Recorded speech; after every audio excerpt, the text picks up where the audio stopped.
أهلا بكم متابعينا الكرام في أخبار اليوم، وهذا أبرز عناوينها: فضيحة جنسية مدوية لولد فشوش، وهذه هي التفاصيل.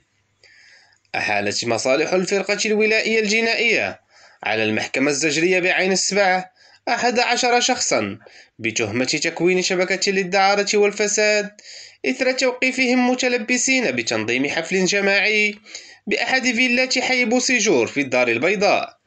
وتعود تفاصيل الواقعة إلى يوم أمس، حيث أوقفت المصالح الأمنية عناصر الشبكة وتضم 11 شابا و5 فتيات في كمين أمني بعد مغادرتهم لفيلا بالحي المذكور، في حين لاذ آخرون بالفرار من بينهم صاحب الفيلا.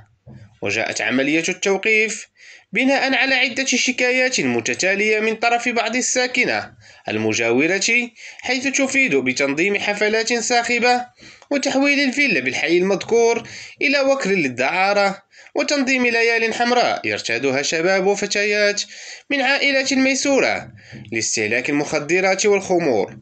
وقد صدرت مذكرة بحث عن صاحب الفيلا وأيضا عن كل من ساهم في هذه الحفلات، والمقدر عددهم في 20 شابا وشابة تم تحديد هويتهم. شكرا على حسن المتابعة، وإلى اللقاء.